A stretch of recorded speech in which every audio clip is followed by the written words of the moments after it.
तस्मै श्री गुरुवे नमः।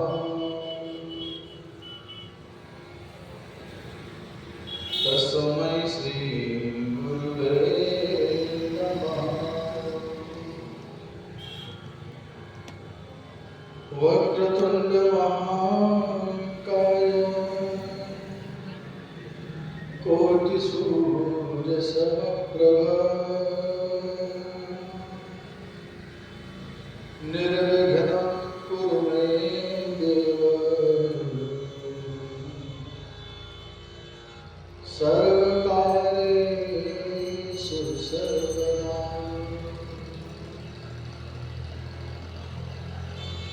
नमस्ते नीलकंठाय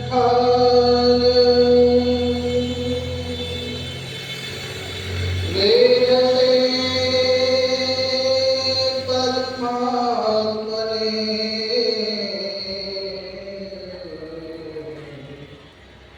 विश्वाय विश्वबीजाय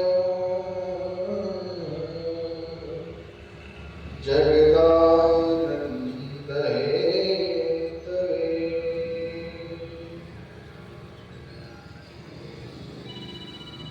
मनोजवं मारुततुल्यवेगं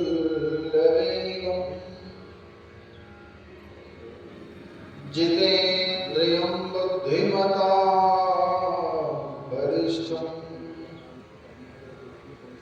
वातात्मजं वानरयोधमुख्यं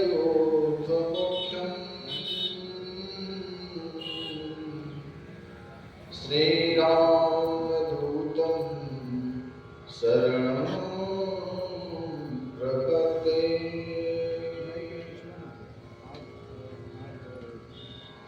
जय जय जय हनुमान गोसाई कृपा करो गुरुदेव की नाई। कवन सुकाज कठिन जग माही जो नहीं होई तात तुम पाई। मोरे तुम प्रभु गुरु की माता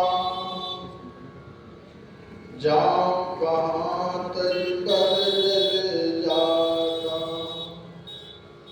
आशुतोष तुम ढरदानी आरती हरम दीन जनु जान। देवी पूज पद कमल तुम्हारे सुर नर मुनि सब होय सुखाए। जय जग जननी भगवती महाशक्ति बलवान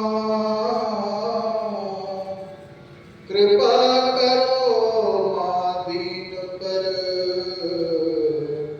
रहे तुम्हारा ध्यान।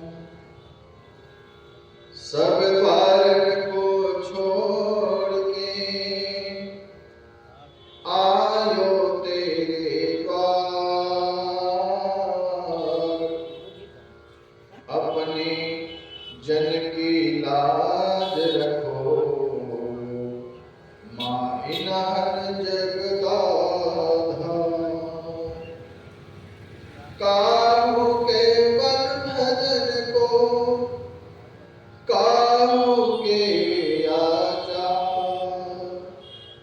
हमें भरोसो मात के सोवत पाप पसार। जब तक इस जग में रहूं हे अम्बे कृपा निधान। माँ कात्यायनी के चरण में रहे हमेशा ध्यान। माई बहन के चरण में रहे हमेशा ध्यान।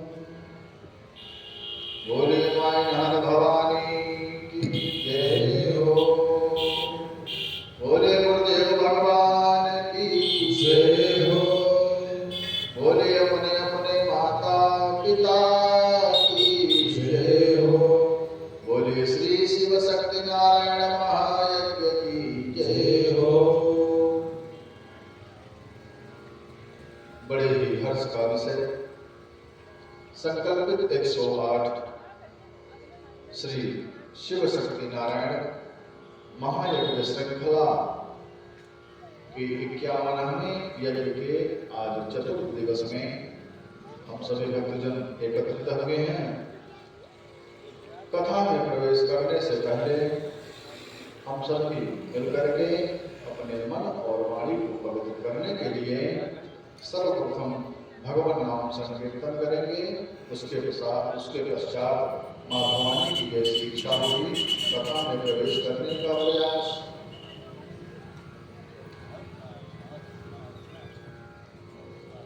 श्री राम जय राम जय जय राम, सीता राम जय सीता राम, श्री राम जय राम जय जय राम, सीता राम जय सीता राम,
राधे श्याम जय राधे श्याम, राधे श्याम जय राधे श्याम, सीता राम जय सीता राम, सीता राम जय सीता राम, राधे श्याम जय राधे श्याम। बोले गुरुदेव भगवान की जय हो।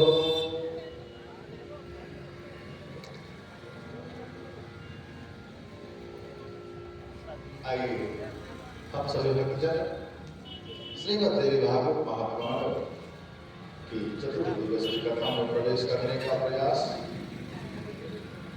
आज की कथा में धृतराष्ट्र, गांधारी, कुंती, विदुर और संजय का वनगमन तथा व्यास जी द्वारा महाभारत युद्ध में मारे गए परिजनों के दर्शन की कथा का आख्यान आता है। महाभारत के युद्ध के पश्चात उत्तरा ने एक पुत्र को जन्म दिया जो परीक्षित नाम से पृथ्वी पर प्रसिद्ध हुआ। युद्ध में अपने 100 पुत्रों के मारे जाने के दुख से धृतराष्ट्र और गांधारी पांडवों के राज्य में रहने लगे। जब धृतराष्ट्र और गांधारी पांडवों के राज्य में रहने लगे तो भीम उनको बुरा भला कह करके दुखी करता रहता, परंतु युधिष्ठिर उनको सांत्वना देते रहते।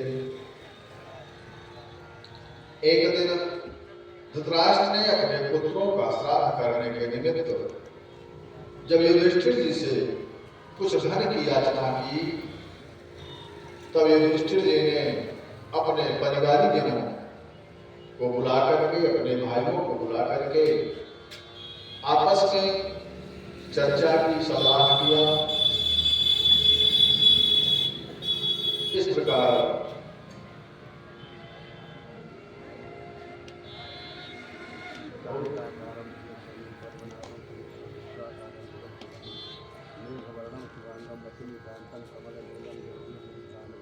आपस में जब चर्चा पर चर्चा हुई और युधिष्ठिर जी, अर्जुन जी, भीम जी सभी आपस में विचार किए तो आपस में सलाह करने के पश्चात भीम जी ने युधिष्ठिर जी से धन देने के लिए मना किया।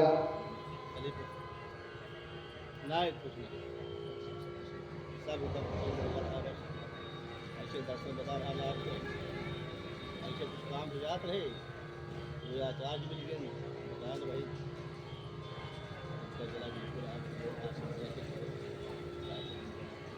श्री राम, जय जय श्री श्री राम, जय जय श्री राधे। आपस में विचार करने के पश्चात जब भीम जी ने धृतराष्ट्र को धन देने के लिए युधिष्ठिर जी से मना किया,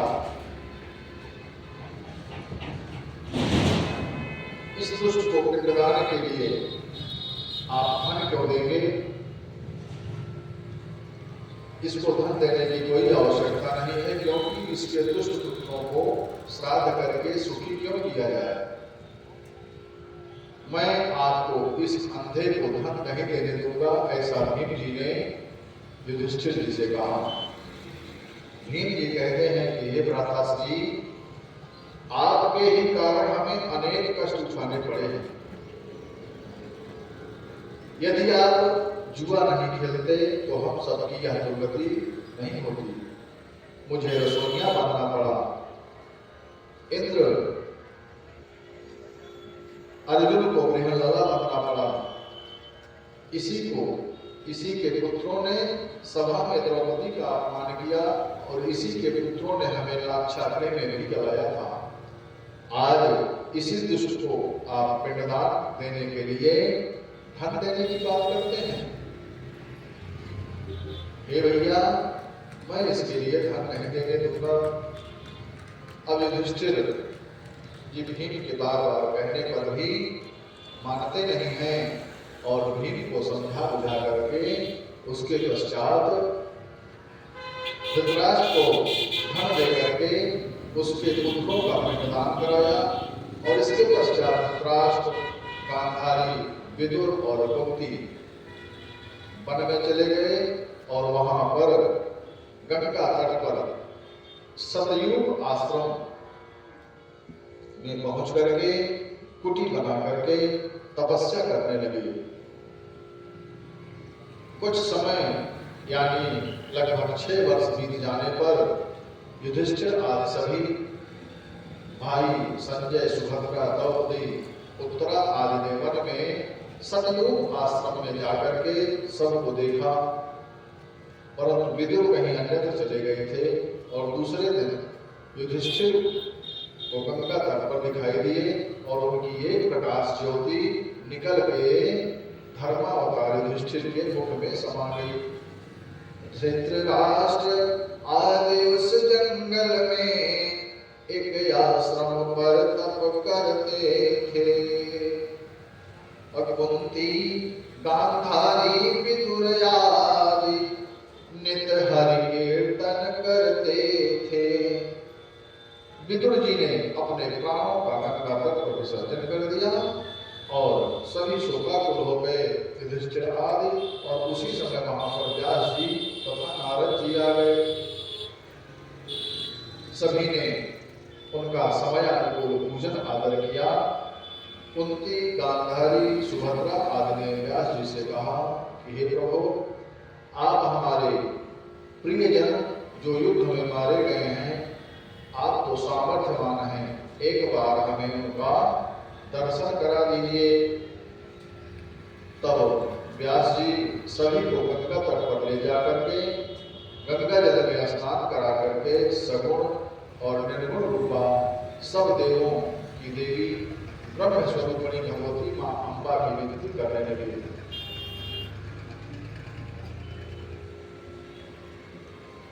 सूत जी कहते हैं, यथा न वेधान च विष्णु ईश्वरो न वासवो नैव जलाधिपस्तथा न वित्तपो नैव यमश्च पावकस्तथासि देवी त्वमहं नमामि तम्।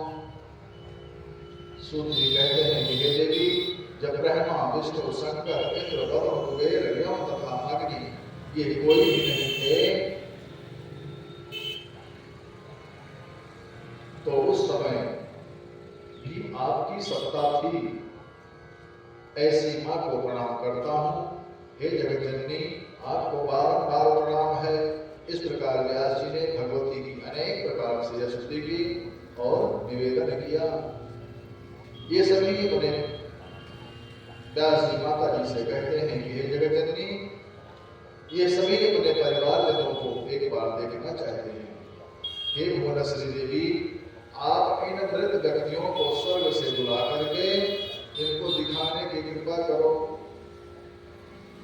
अब सूत जी कहते हैं कि व्यास जी की स्तुति सुनकर प्रसन्न होकर के देवी ने युद्ध में मरे हुए सभी को दिखा दिया और उनको देख करके सभी पांडव, कुंती, गांधारी, सुभद्रा और उत्तरा वापस आए और स्वजनों को देख करके सभी प्रसन्न हो गए। देवी ने थोड़ी देर बाद सभी को लौटा दिया और इसके बाद सभी जो युधिष्ठिर के साथ पांडव, द्रौपदी या सभी कुंती आदि से आज्ञा लेकर के हस्तिनापुर आ गए। युधिष्ठिर आदि के आने के 3 दिन बाद उस वन में लगी दावाग्नि से कुंती, गांधारी और धृतराष्ट्र सभी जल गए और संजय पहले ही तीर्थ यात्रा को चले गए थे। नारद जी से यह समाचार सुनकर के सभी पांडव दुखी हुए। अब सूत जी कहते हैं कि कौरवों के विनाश के 36 वर्ष बाद में प्रभास क्षेत्र में सभी यादव विप्र साप के प्रभाव से मदिरा पान करके मतवाले होकर के आपस में ही लड़ करके बलराम श्री कृष्ण के सामने ही मृत्यु को प्राप्त हो गए। और इसके पश्चात बलराम जी ने योग क्रिया के द्वारा शरीर त्याग दिया और श्री कृष्ण ने साप की मर्यादा रखते हुए एक बहेलिया के बाण से आहत होकर के महाप्रयाण किया।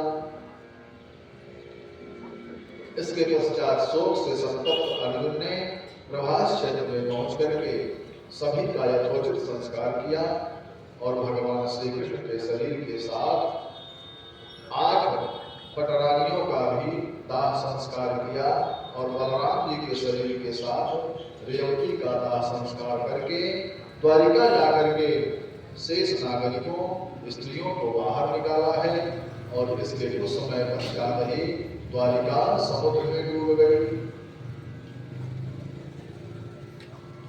अर्जुन जब शेष द्वारिका वासियों को इंद्रप्रस्थ द्वार ला रहे थे तब उनको रास्ते में भीलों ने लूट लिया और अर्जुन निस्तेज हो गए थे और इंद्रप्रस्थ पहुंच करके अनिरुद्ध के पुत्र वज्र को राजा बना करके हस्तिनापुर आकर के सारा समाचार युधिष्ठिर को सुनाया। श्री कृष्ण के देह त्याग की बात सुनकर के हिमालय जाने का युधिष्ठिर ने विचार बनाया और हस्तिनापुर में 36 वर्ष राज्य करने के पश्चात 36 वर्षीय उत्तरा पुत्र परीक्षित को राज सिंहासन पर प्रतिष्ठित करके और 5 पांडवों और द्रौपदी ने 6 ने हिमालय पर जाकर के अपने प्राण त्याग दिए।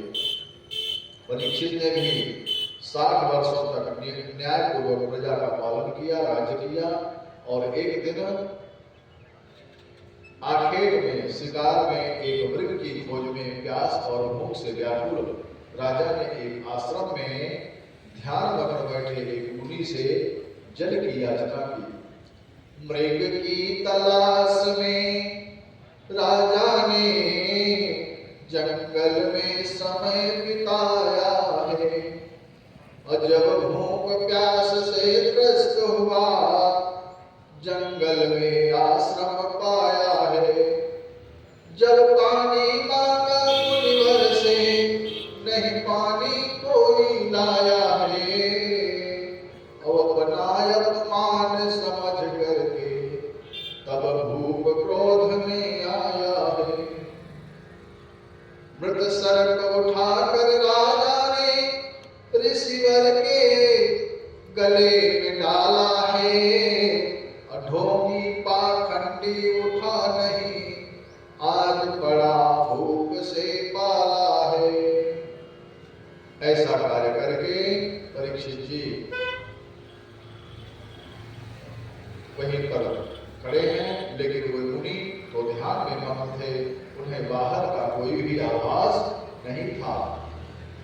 राजा ने उस मुनिवर के गले में मरे हुए सर्प को डाला परंतु मुनि को कोई भी आभास नहीं हुआ। राजा ने समझा कि मुनि ने जानबूझ करके मुझे पानी नहीं दिया है न स्वागत किया है। ऐसा समझ करके राजा ने उस सर्प को गले में डाल करके और अपने नगर को चले गए।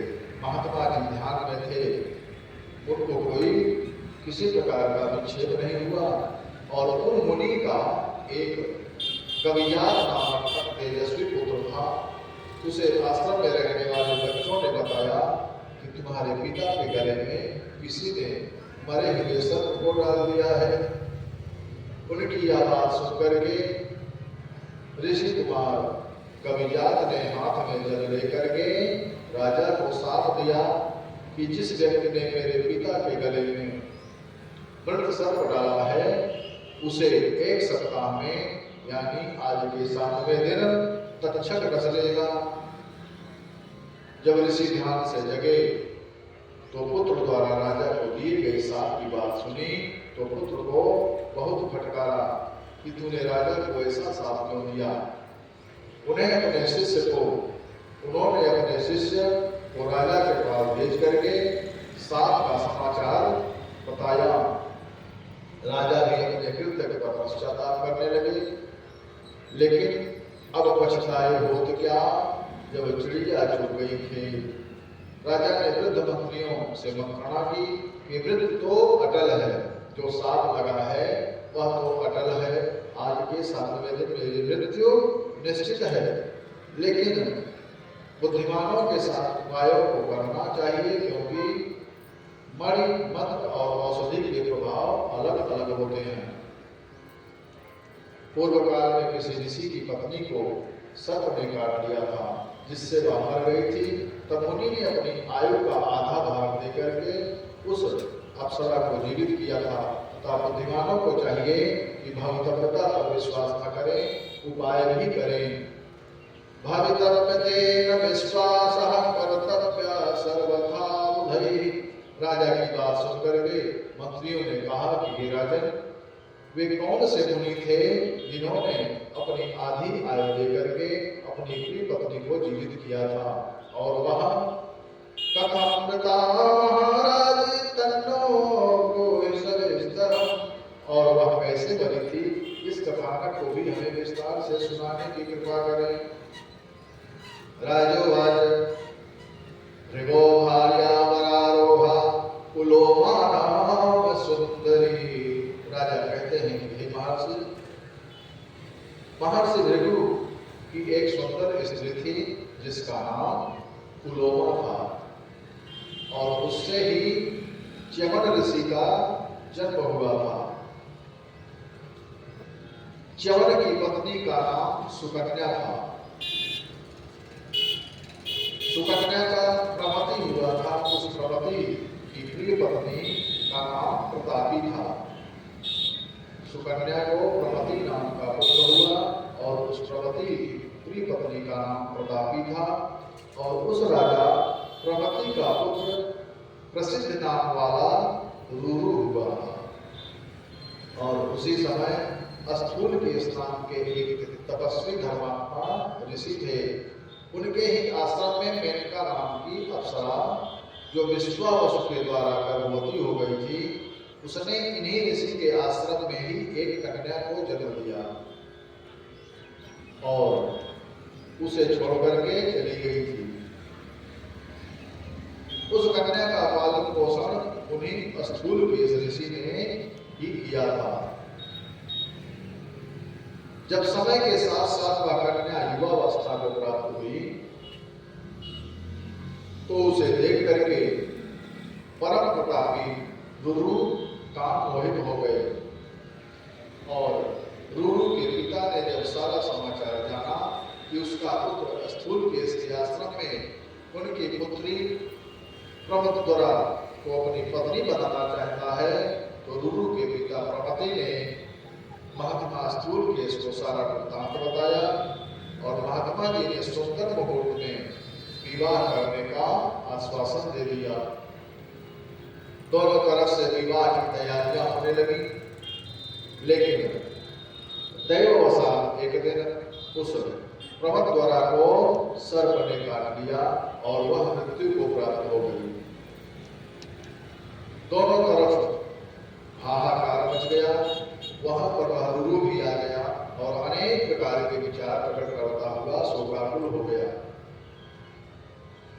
रुरु मन में सोचने लगा कि प्रारब्ध ने ही मेरे सुख के विनाश के लिए यह सब भेजा था, अब मैं क्या करूं? नदी में कूद जाऊं या अग्नि में जल करके मर जाऊं? लेकिन ऐसा करने पर भी मैं मर भी जाऊंगा तो मुझे क्या मिलेगा? अतः स्नान करके पूजा और सूर्य की उपासना करता हूँ। यदि फिर भी क्रिया जीवित नहीं होगी तो मैं फिर अपने प्राण को त्याग दूंगा। ऐसा रुरु ने अपने मन में दृढ़ निश्चय किया। और ऐसे दृढ़ प्रीति, उसकी ऐसी दृढ़ प्रीति देख करके उसके पास एक देवदूत आए। उसने कहा कि हे राजन, उसी कन्या से क्या है? आप किसी दूसरी कन्या का भी तो वर्ण कर सकते हैं। रुरुवाच देवदूत न चान्यां वै वरिष्यां कहमन्ननां यदि जीवेन जीवेत्वा मर्तव्यं चाधुना मया। रुरु कहते हैं कि हे देवदूत, मैं अन्य किसी सुंदरी यदि वह जीवित हो जाती है तो ठीक है, अन्यथा मैं किसी समय अपने प्राण को त्याग दूंगा। रुरु का हक देख करके देवदूत कहता है, देवदूत उवाच उपायं शृणु विप्रेन्द्र विहितं यत्सुरैः पुरा आयुषो भद्रदानेन जीवया सुप्रमद्वरा। देवदूत ने कहा कि हे विप्रेन्द्र, हे राजन, देवताओं द्वारा पूर्व निहित उपाय मुझसे सुनो। आप अपनी आयु का आधा भाग देकर के शीघ्र ही अपनी प्रमद्वरा को जीवित कर लीजिए। तब देवदूत ये कहने लगा, विप्रेन्द्र सुनो वाणी मेरी, आधी आयु दे दो अपने, हो जितनी प्रमद्वरा तेरी। अब रुरु सोचता है कि मैं क्या करूं। देवदूत ने धर्मराज की कृपा से रुरु के द्वारा प्रसन्न चित्त से दी गई आयु से भरी हुई प्रमद्वरा को जीवित कर दिया। रुरु ने अपनी प्रमद्वरा को अपनी आयु आधी आयु देने के लिए तैयार किया और अपनी आयु आदि प्रदान किया, जिससे प्रमद्वरा जीवित हुई। फिर दोनों का सुख विवाह हो गया और आनंद से दोनों रहने लगे। अतः ऋषियों द्वारा उपाय करने पर ही प्रमद्वरा जीवित हो सकती थी। प्राणी को यथा योग्य उपाय करने का प्रयास करना चाहिए। इस प्रसंग से शिक्षा मिलती है कि मनुष्य को किसी भी परिस्थिति में कर्म का त्याग नहीं करना चाहिए। इसके पश्चात तक्षक कश्यप वार्ता व राजा परीक्षित की मृत्यु की कथा आती है। महाराज परीक्षित ने मंत्रियों के सहयोग से उत्तम रक्षकों की उपस्थिति में एक साल तल वाला उत्तम राजभवन बनवा करके उसी क्षण उत्तरापुत्र परीक्षित अपने मंत्रियों के साथ उस पर चढ़ गए और उस भवन की सुरक्षा में मंत्रधारी वीरों को नियुक्त किया गया और मंत्र प्रयोग में निपुण ब्राह्मणों को रक्षा कार्य के निमित्त चारों ओर नियुक्त कर दिया गया। सभी प्रकार से सुरक्षित उस महल में राजा अपने मंत्रियों से विचार विमर्श करके राज्य संचालन करने लगे।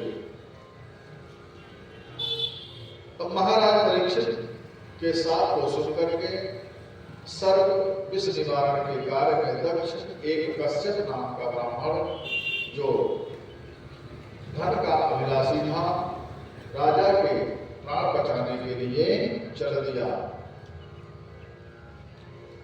तक्षक ने समय पास जान करके मनुष्य रूप धारण करके चल दिया और उसने रास्ते में राजा परीक्षित को बचाने के लिए जाते हुए कश्यप को देखा। तब वह मनुष्य, जो तक्षक मनुष्य बना था, वह ब्राह्मण से कहता है कि हे ब्राह्मण, इतनी शीघ्रता में आप कहाँ जा रहे हो? कश्यप उवाच परीक्षितं नृपश्रेष्ठं तक्षकश्च प्रदक्षयति तत्राहं त्वरितो यामि नृपं कर्तुमुपज्वलम्। कश्यप ब्राह्मण कहने लगे कि महाराज परीक्षित को तक्षक डसेगा, अतः उनकी विष मुक्ति करने को मैं जा रहा हूँ। मेरे पास प्रबल विषनाशक मंत्र है, यदि उनकी आयु शेष होगी तो मैं अवश्य उनको जीवित करूंगा।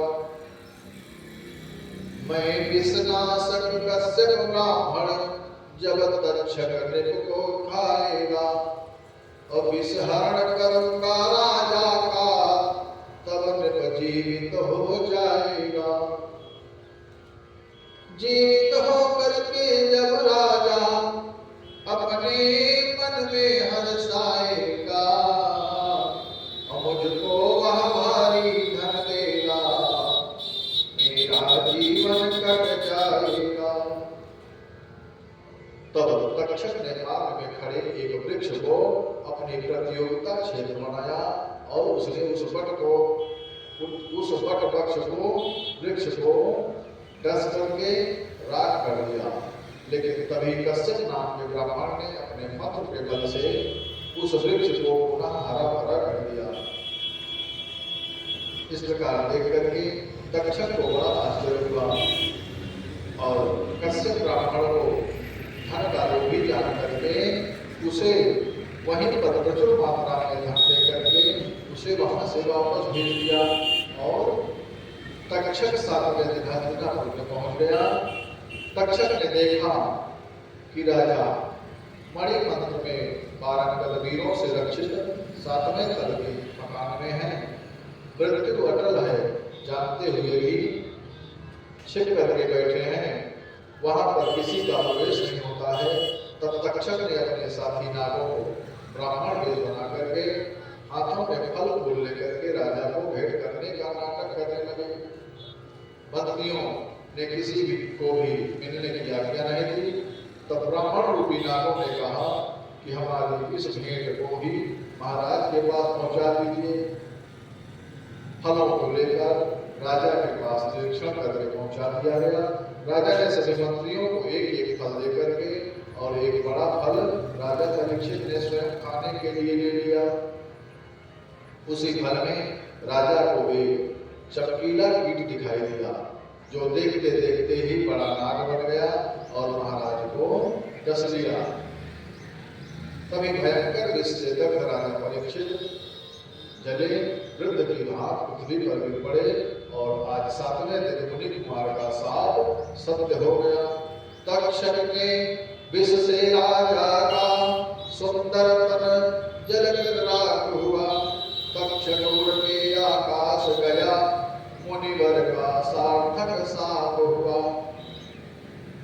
महाराज परीक्षित की अकाल मृत्यु होने पर उनकी और मुदाहिक क्रिया राजा के पुरोहितों द्वारा वैदिक रीत से संपन्न की गई और ब्राह्मणों को स्वर्ण, गाय तथा अन्न आदि दान में दिए गए।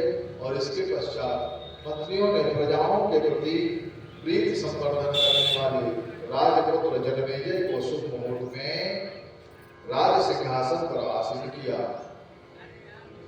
11 वर्ष की अवस्था होने पर कुल पुरोहित ने उनको यथोचित शिक्षा प्रदान की। कृपाचार्य ने जन्मेजय को भली भांति धनुर्विद्या में परिष्कृत किया। जब जन्मेजय वेद, वेदांत और धनुर्विद्या एवं शस्त्र विद्या में पारंगत हो गए तब काशीराज की कन्या वयुष्ठमा से पाणी ग्रहण करके विवाह संपन्न किए। अब जन्मेजय बड़ी कुशलता से शासन करने लगे। एक समय तक्षक से पीड़ित उत्तंग मुनि ने जन्मेजय से कहा कि तक्षक ने तुम्हारे पिता को डसा था, आप उससे प्रतिशोध लीजिए। तब जन्मेजय ने मंत्रियों से मंत्रणा करके गंगा के किनारे सुरम में यज्ञ मंडप का निर्माण कराया और यज्ञ वेदी बनाई गई। महामुनि उत्तंग को यज्ञ का होता और तक्षक नाग को यज्ञ पशु बनाया गया। विद्वान ब्राह्मणों द्वारा यज्ञ सामग्री एकत्र करके यज्ञ क्रिया प्रारंभ की गई। सर्पों का हवन होने लगा। तक्षक भयभीत होकर के इंद्र की शरण में अपनी रक्षा के लिए प्रार्थना करने लगा और इंद्र ने अपनी शरण में आया जान करके उसे अभय दान दे दिया। जब उत्तंग मुनि को यह ज्ञान हुआ तो उन्होंने इंद्र सहित तक्षक का आवाहन किया।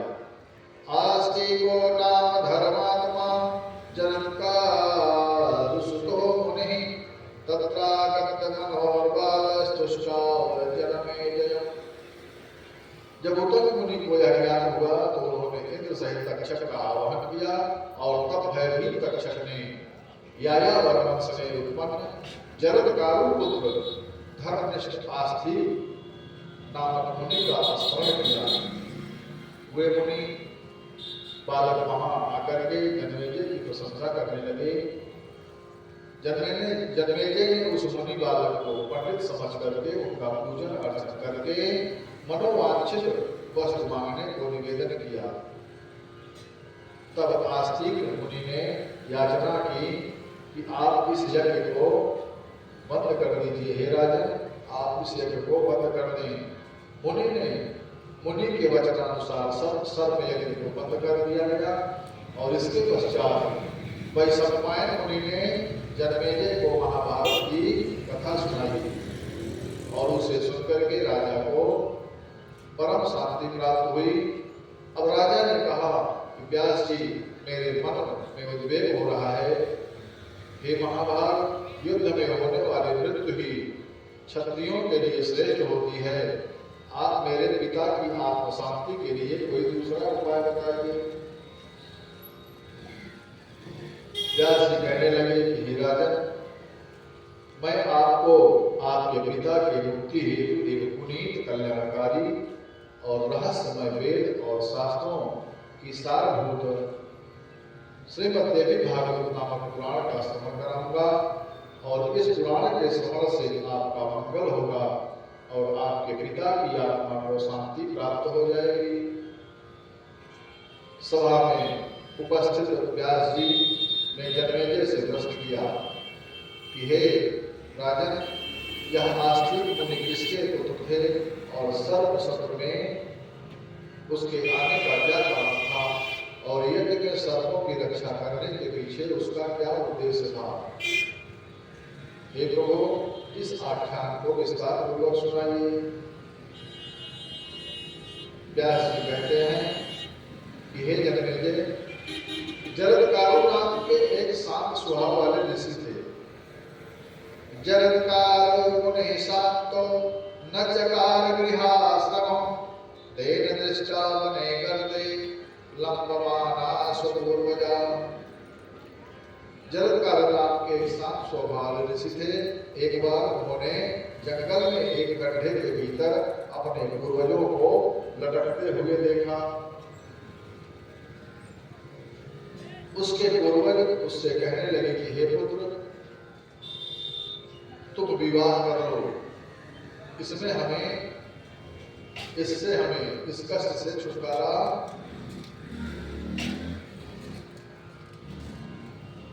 उनके पूर्वजों ने अपने पुत्र से कहा कि हे पुत्र, तुम विवाह कर लो, इससे हमें इस कष्ट से छोड़ करके स्वर्ग की प्राप्ति हो जाएगी। इसे सुनकर के जरत्कार बोलता है कि हे मेरे पूर्वजों, जब मुझे मेरे नाम वाली कन्या बिना मांगे मिल जाएगी तो उसी से विवाह करके और मैं अपनी गृहस्थी बसाऊंगा।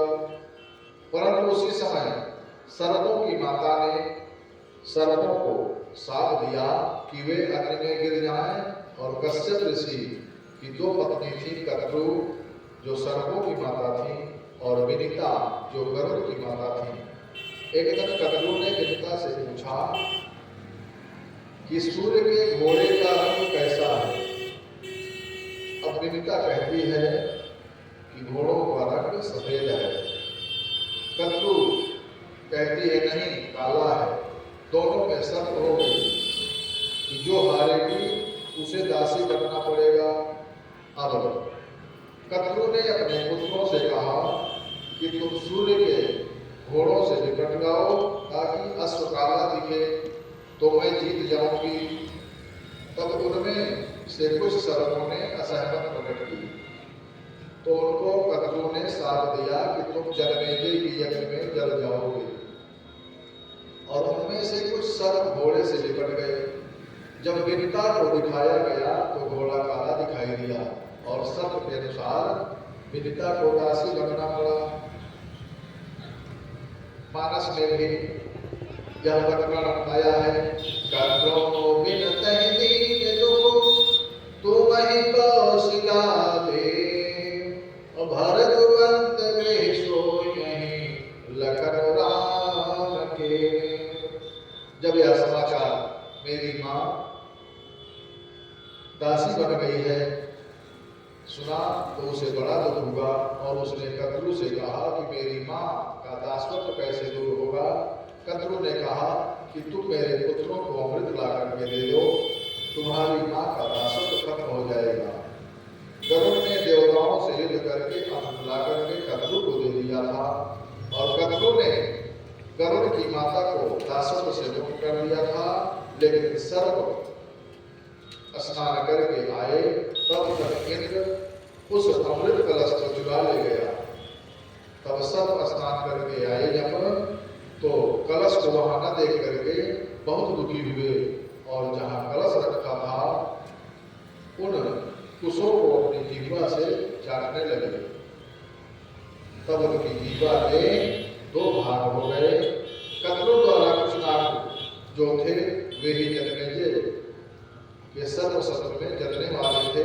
भयभीत सर्व ब्रह्मा जी के पास गए और अपना दुख बताया।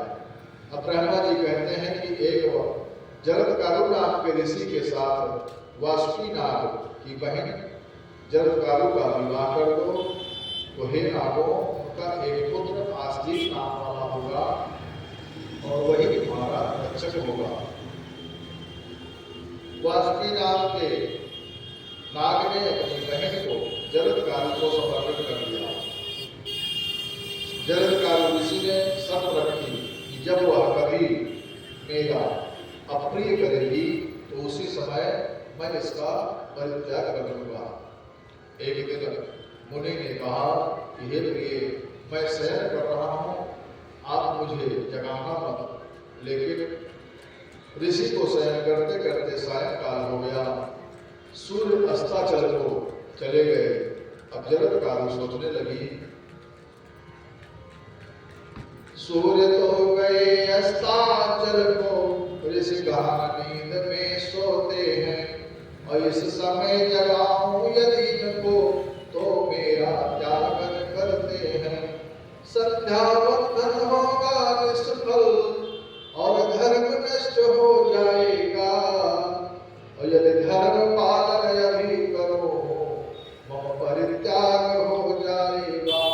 इस प्रकार धर्म को श्रेष्ठ जान करके ऋषि को संध्या बंधन के निमित्त जगा दिया।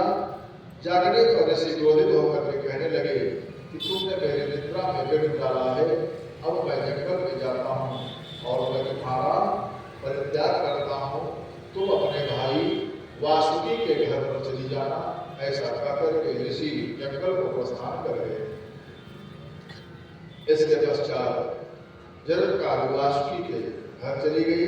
समय पर उसी के गर्भ से बालक उत्पन्न हुआ और वही बालक आस्तिक नाम वाला हुआ, और उसी ने अपने मातृत्व पक्ष का हित करने के हित में आपके यहाँ आकर के सर्व सत्र का समापन करवाया था। अब व्यास जी कहते हैं कि हे राजन, आपने महाभारत आदि का श्रवण किया है, दान धर्म किया है, परंतु आपके पिता को अभी स्वर्ग की प्राप्ति नहीं हुई है। अब आप भक्ति भाव से युक्त होकर के भगवती जगदम्बा का एक विशाल मंदिर बनवाइए। विधि विधान के साथ देव लग करके आप श्रीमद् देवी भागवत पुराण का श्रवण करिए, और यह पुराण अत्यंत पुनीत भव सागर से पार उतारने वाला है, अलौकिक रसों से युक्त है, और इसे सुन करके प्राणी परमा भगवती प्रसन्न होकर के अपने भक्त का कल्याण करती हैं। आइए माँ जगदम्बा को प्रसन्न करने के लिए हम आप भी मैया शेरावाली का स्तवन करते हैं, स्तुति करते हैं। उसके पश्चात फिर कथा में आगे बढ़ने का प्रयास करते हैं।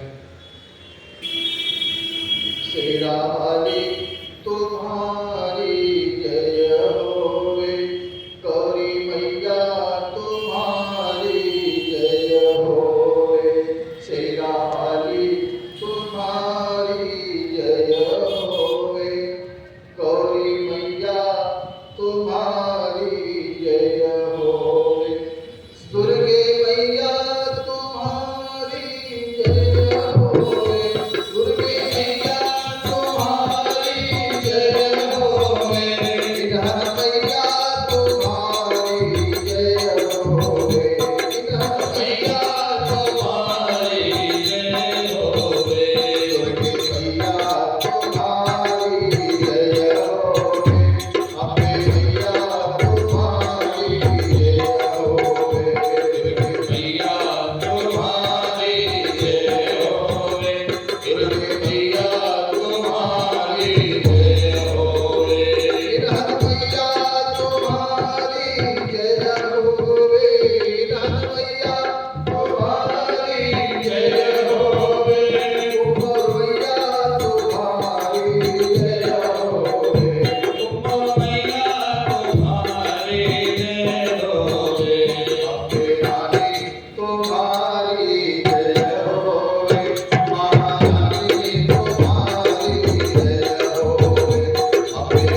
जय हो रे। एक भजन के माध्यम से मैया के पास चलने का प्रयास करते हैं। अगर मान ममता लुटाई न होती, अगर मान ममता लुटाई न होती, तो ममता महिमा गाई न होती। अगर मान ममता लुटाई न होती, अगर मान ममता दिखाई न होती, तो ममता महिमा गाई न होती। अगर मान ममता दिखाई न होती, अगर मान ममता दिखाई न होती, सारे कराए हमको निहारो, सोई हुई तकदीर सारो। सारे कराए हमको निहारो, सोई हुई तकदीर सारो। अगर मान ज्योति जगाई न होती, अगर मान ज्योति जगाई न होती, तो ममता महिमा गाई न होती, तो ममता महिमा गाई न होती। अगर मान ममता दिखाई न होती, अगर मान ममता दिखाई न होती, तो ममता महिमा गाई न होती, तो ममता महिमा गाई न होती। हमें क्या करी है हम तुम्हें मनाए, हमें क्या करी है हम तुम्हें मनाए। हमारा तो हक था कि हम रुक जाए, हमारा तो हक था कि हम रुक जाए। अगर पावना रे तू आई न होती, अगर मामला रे तो आई न होती, तो ममता महिमा गाई न होती। अगर मान ममता दिखाई न होती, अगर मान ममता दिखाई न होती, तो ममता महिमा गाई न होती, तो ममता महिमा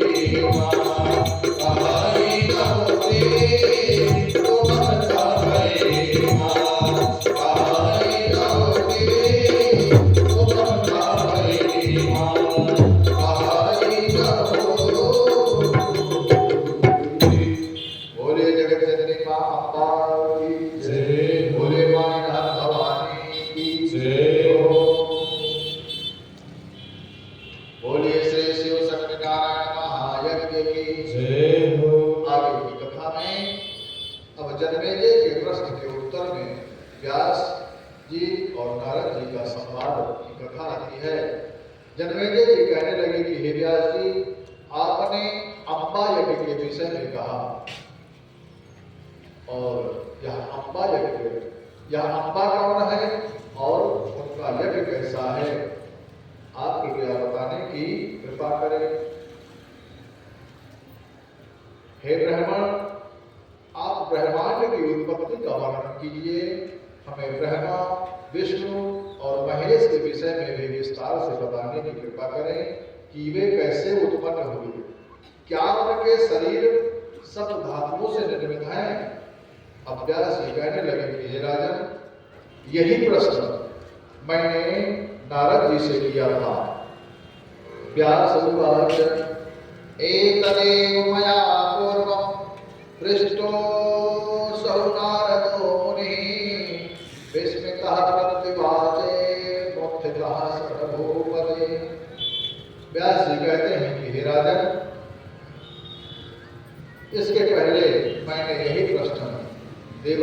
नारद जी से पूछा था, तब वे विस्मित होकर के उठ खड़े हुए और उन्होंने जो उत्तर दिया था उसे आप सुने। किसी समय मैंने शांत स्वभाव और सर्ववेदता श्रेष्ठ मुनि नारद जी को गंगा के किनारे विद्यमान देखा।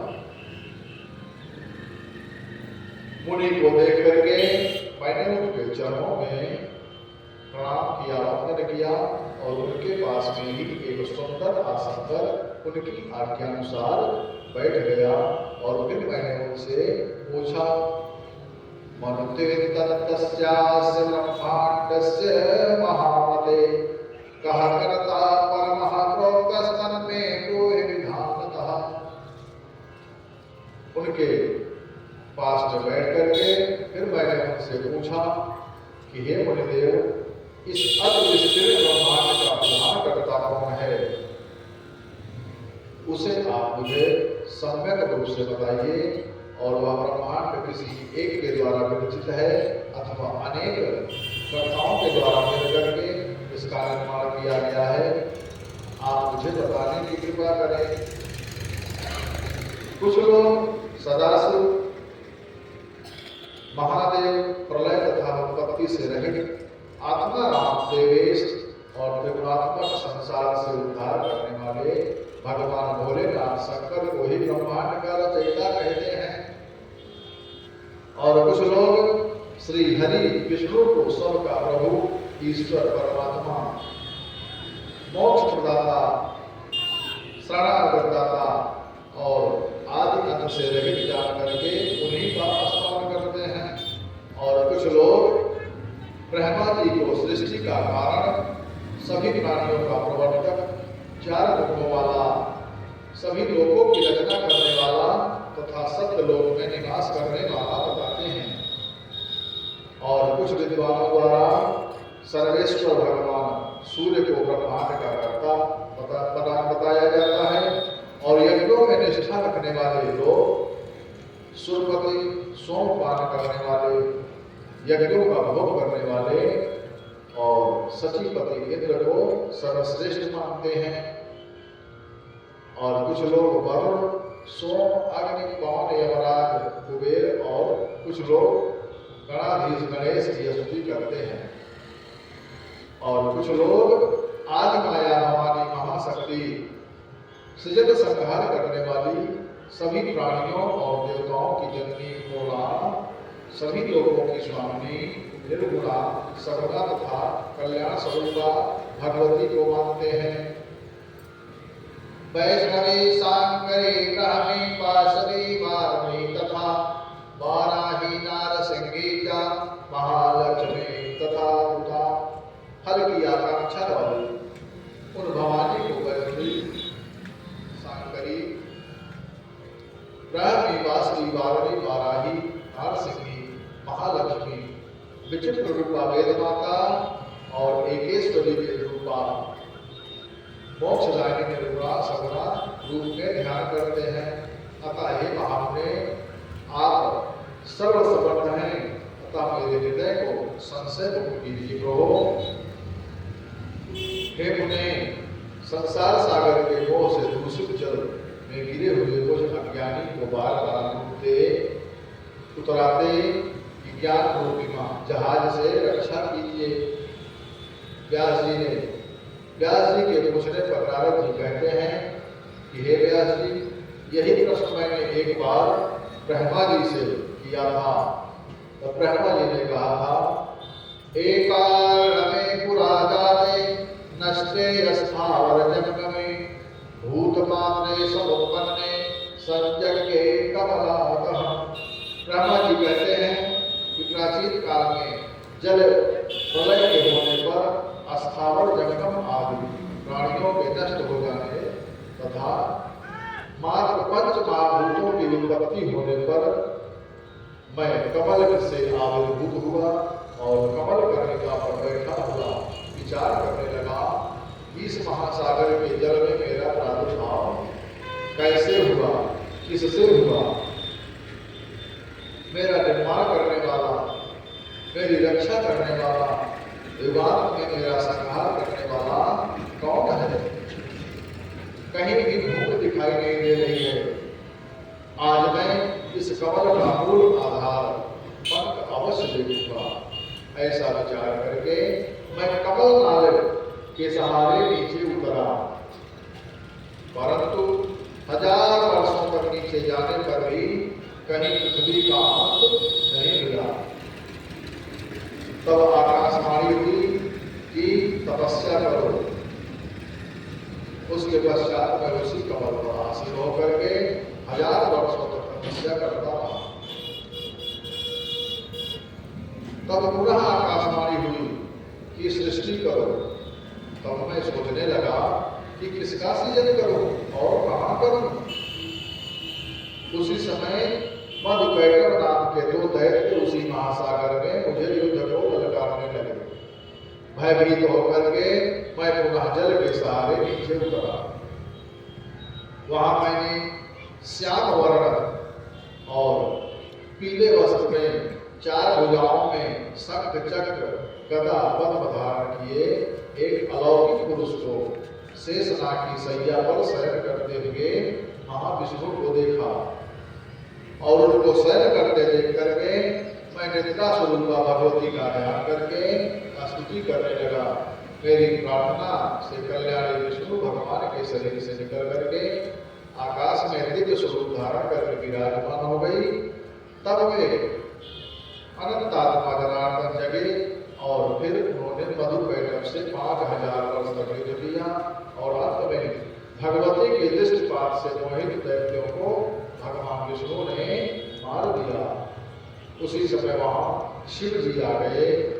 तब हम तीनों ने उनको देखा और भगवती की स्तुति की।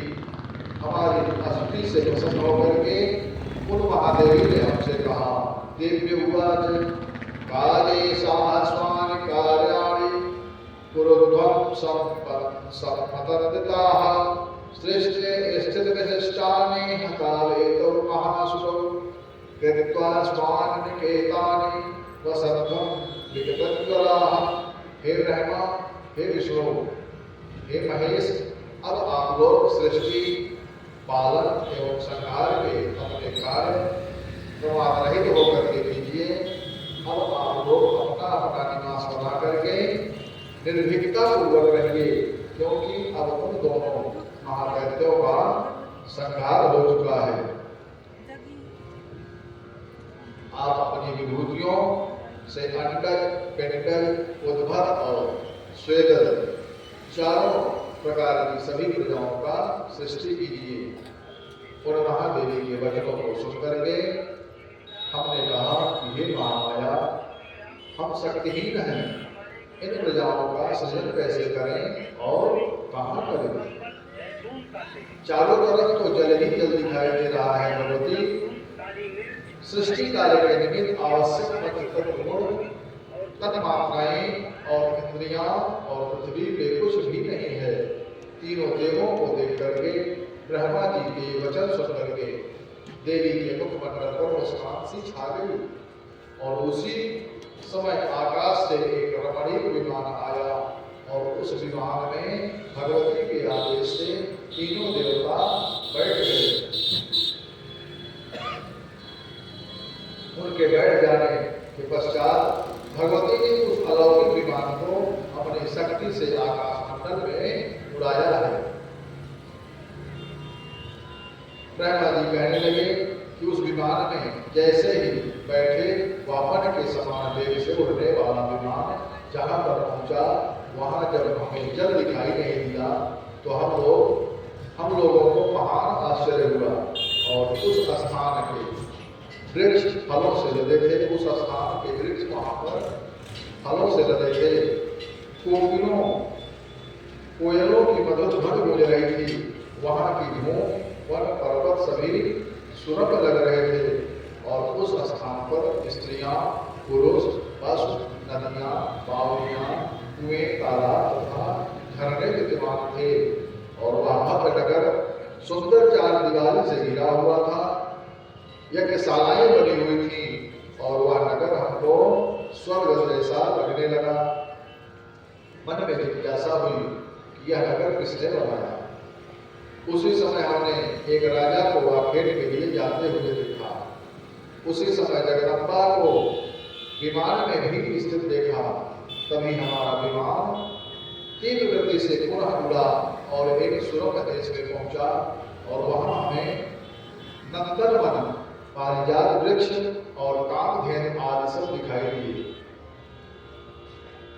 कामधेनु के पास 4 दांतों वाला ऐरावत, मेनका आदि अप्सराएं, गंधर्व और इंद्र भी इंद्राणी के साथ दिखाई दिए। वहीं पर वरुण, कुबेर, यम, सूर्य आदि अग्नि तथा अन्य देवताओं को देख करके हमें बड़ा आश्चर्य हुआ। और उसी समय वह राजा धरातल पर पालकी में बैठा था और वह विमान हमको लेकर के ब्रह्मलोक में पहुंचा। वहां पर वेद अपने अपने स्थान पर विराजमान थे। तब विष्णु और शंकर जी मुझसे पूछने लगे कि यह दूसरा ब्रह्मा कौन है। तब मैंने कहा कि मैं तो इसे जानता नहीं हूं। इसके पश्चात वह विमान यक्षगणों से सुशोभित, सुख और कोयलों की मधुर ध्वनि से उद्दीत सुखदायक कैलाश शिखर पर पहुंचा। और जब वह विमान वहां पर पहुंचा तब वृषभ पर बैल पर आरूढ़ पंचमुख अर्धचंद्र धारण किए भगवान शंकर अपने भवन से बाहर निकले। उनके साथ उनके दोनों पुत्र चल रहे थे। नंदी आदि गण उनके पीछे पीछे चल रहे थे। यह सब दृश्य देख करके हम सब विस्मय में पड़ गए। अब थोड़ी देर बाद वह विमान तीव्र गति से उड़ता हुआ वैकुंठ लोक में पहुंच गया। और उसी समय भगवान विष्णु अपने भवन से बाहर निकले और वे कमल लोचन चतुर्भुज पीतांबर धारण करके पक्षीराज गरुड़ पर आरूढ़ थे। और उन सनातन विष्णु को देख करके हम सभी को पुनः महान आश्चर्य हुआ। तुरंत ही वह विमान वहां से फिर तीव्र गति से उड़ता हुआ एक सागर तट पर पहुंचा और वहां पर भ्रमण गुंजार कर रहे थे। और उस द्वीप में हमें दूर से ही विमान पर बैठे बैठे शिव जी की आकार वाला एक अद्भुत पलंग देखा जो रत्नों से जड़ा हुआ था। और उस पलंग पर अनेक प्रकार के रंगों की चादरें बिछी थी और उस पलंग पर एक दिव्यांगना बैठी हुई थी। रक्तमाल्याम्बरधरा रक्त गंधानुलेपना सुरक्त नयना कांता विद्युत कोटि समप्रभा। वह दिव्यांगना जो बैठी थी उस देवी ने लाल पुष्पों की माला तथा लाल वस्त्र धारण कर रखा था और उसने शरीर पर लाल चंदन का लेप भी कर रखा था। लालिमा पूर्ण नेत्रों वाली वह देवी अमित विद्युत की कांति से सुशोभित हो रही थी और वह परम सुंदरी अपनी कांति से मानो सूर्य की दीप्ति को भी तिरस्कृत कर रही थी। वर, पास, अंकुश और अभय मुद्रा को धारण करती हुई भगवती भुवनेश्वरी हमें दृष्टिगोचर हो रही हैं, जिनको हमने पहले कभी भी नहीं देखा था। उन महामाया भगवती को देख करके हम यह नहीं समझ पाए कि वह सुंदरी कौन है और उनका क्या नाम है। दूर से देखने पर वे भगवती 1000 नेत्रों वाली, 1000 मुखों वाली और 1000 हाथों से युक्त दिखाई दे रही थी। अतः हे नारद, हम तीनों सोचने लगे कि न तो ये अप्सरा है, न तो गंधर्वी है और न तो देवांगना ही दिखती है। ऐसा सोच करके हम वहां खड़े रहे और भगवान विष्णु ने अपने अनुभव से मन में निश्चित करके कहा कि हे ब्रह्मा जी, ये साक्षात भगवती जगदम्बा हम सभी की कारण रूपा है और ये ही महामाया, ये ही महाविद्या पूर्णा तथा शाश्वत प्रकृति रूपा है और ये परमात्मा की इच्छा स्वरूपा तथा नित्यानित्य स्वरूपिणी है। ये भगवती प्रलयावस्था में समग्र विश्व का संहार करके सभी प्राणियों में लिंग रूप शरीर को अपने शरीर में समाविष्ट करके विहार करती हैं और इनका दर्शन हमें हमारी तपस्या के कारण हुआ है, वरना इनका दर्शन तो बड़ा दुर्लभ है।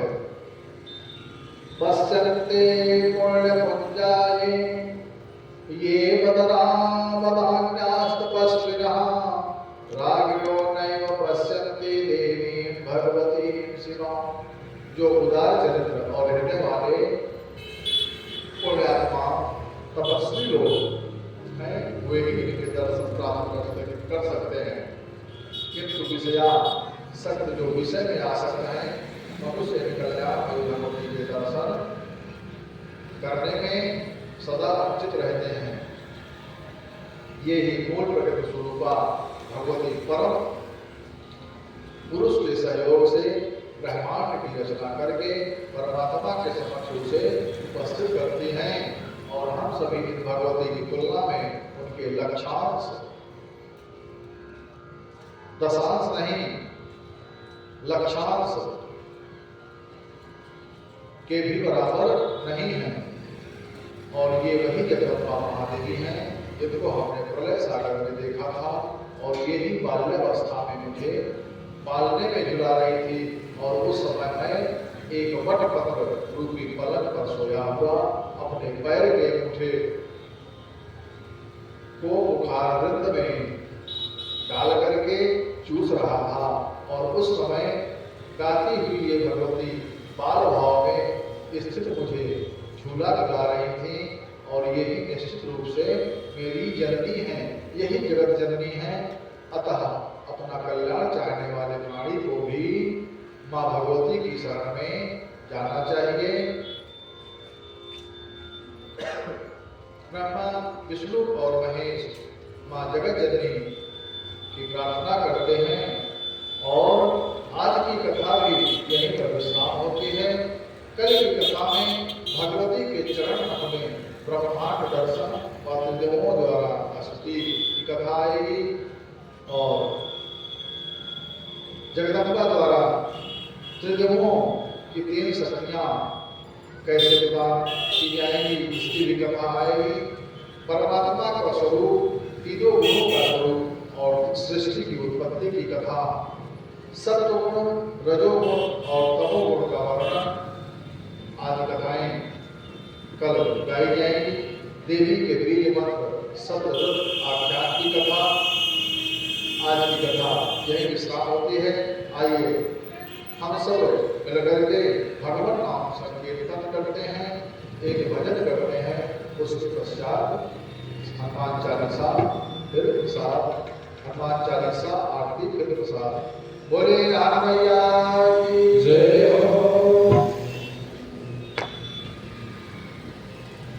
श्री राम जय राम जय जय राम, सीता राम जय सीता राम। श्री राम जय राम जय जय राम, सीता राम जय सीता राम।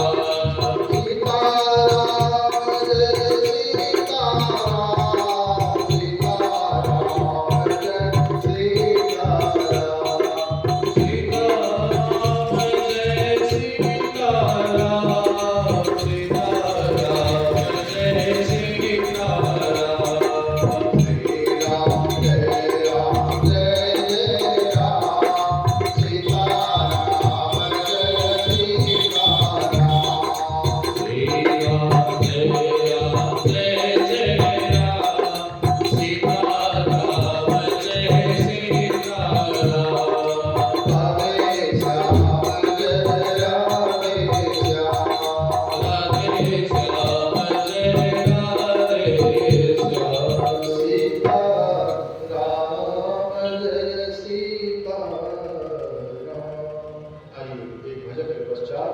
श्री हनुमान चालीसा भक्त कहता है क्या भोलेनाथ से कि हे बाबा शंकर तेरी जटा में, शंकर तेरी जटा में बहती है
की मंगलमयी आरती करते हैं। सभी भक्त अपने अपने स्थानों पर देर से खड़े हो जाएं और आप सभी के पास आरती की थाल पहुंच रही है। इस आरती की थाल से प्रतिदिन की भांति आरती दिखा करके अपने आगे वाले को बढ़ाते जाएंगे, जिससे कि सभी को आरती करने का अवसर प्राप्त हो जाए।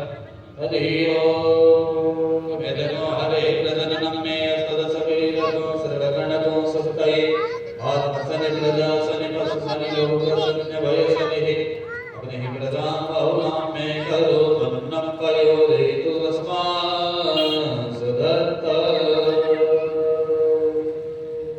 हे दुर्गे मैया तेरी आरती उतारो, हे दुर्गे मैया तेरी आरती उतारो, आरती उतारो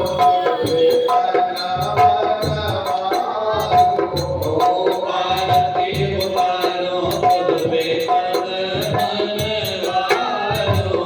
हे दुर्गे मैया तेरी आरती उतारो, हे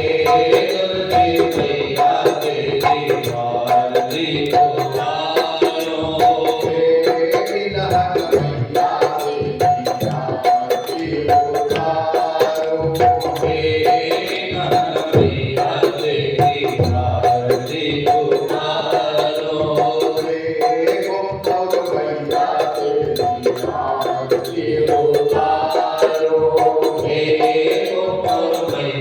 तेरी आरती उतारो, हे चंद्रिका मैया तेरी आरती उतारो,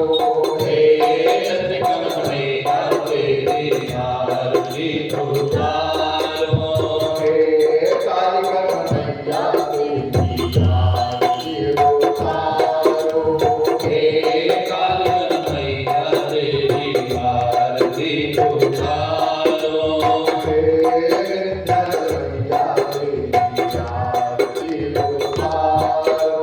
हे विद्या मैया तेरी आरती उतारो, आरती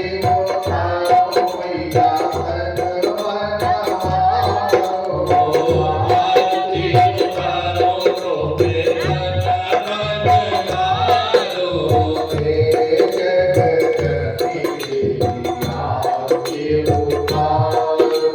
हे जगत जननी तेरी आरती उतारो,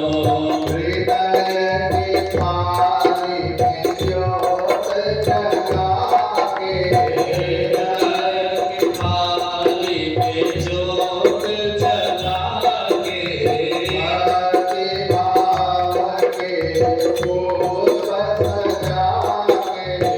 भक्ति भाव के पुष्प सजा के,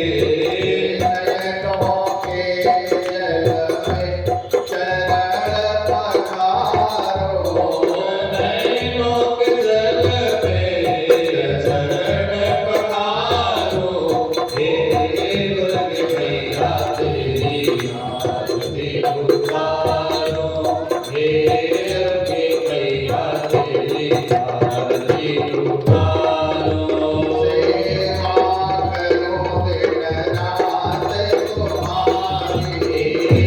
सेवा करो दिन रात तुम्हारे,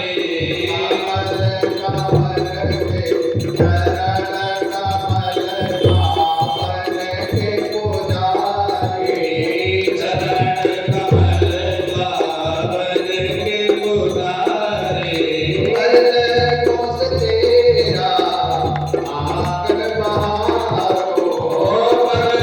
से तेरा आंगन बहारो, हे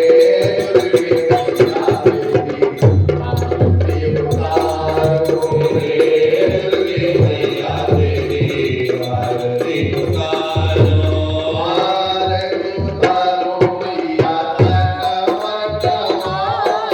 ओ बालक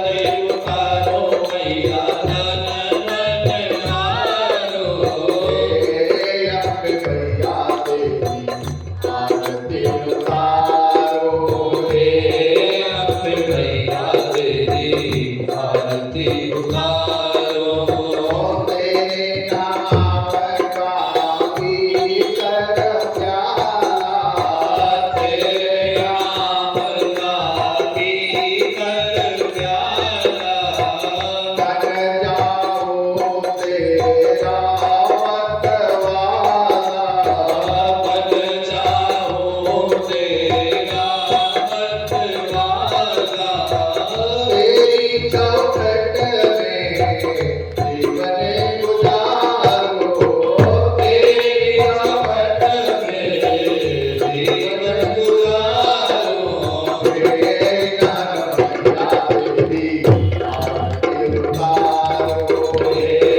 ज्ञान मैया तेरी आरती उतारो, आरती उतारो मैया तना मनवारो, आरती उतारो मैया तना मनवारो, तेरी ज्ञान मैया तेरी आरती उतारो, तेरी ज्ञान मैया तेरी आरती उतारो, सासों की पूरी कर दो अर्पण, सासों की पूरी कर दो अर्पण, सासों की पूरी कर दो अर्पण, सासों की पूरी कर दो अर्पण, करता रहो तेरे हर क्षण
तुलसिका स्थानकं गिरा एकात्मं सहस्रयोजने मदनवानित नमसि जलेन शीतलीकरणं हस्तप्रक्षालनं देवाभिवन्दनमातमाभिवन्दनम् शुभं करोतु कल्याणम् आरोग्यं सुखसम्पदां मम बुद्धिप्रकाशाय दीपज्योतिर्नमोऽस्तुते श्रीनारायण देवताभ्यो नमः ज्वालामालिन्ये नमः हस्ते पुष्पाणि गृहीत्वा पुष्पाञ्जलिः सभी भक्त अपने हाथों में मानसिक पुष्प लेकर के भगवान को पुष्पांजलि अर्पण करेंगे।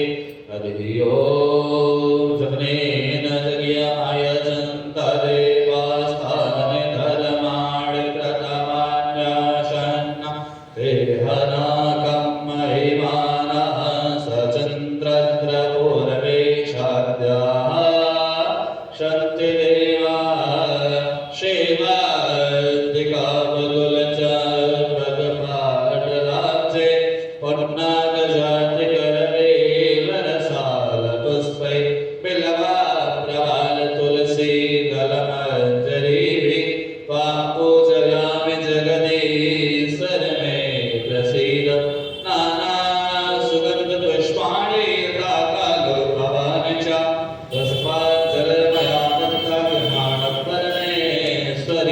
सुमन सुगंधित सुमनलय सुवन सुबोधि विचार पुष्पांजलि अर्पण करो हे भगवती करो स्वीकार श्री शिव शक्ति नारायण करो स्वीकार मंत्र महापुष्पांजलि समर्पयामि।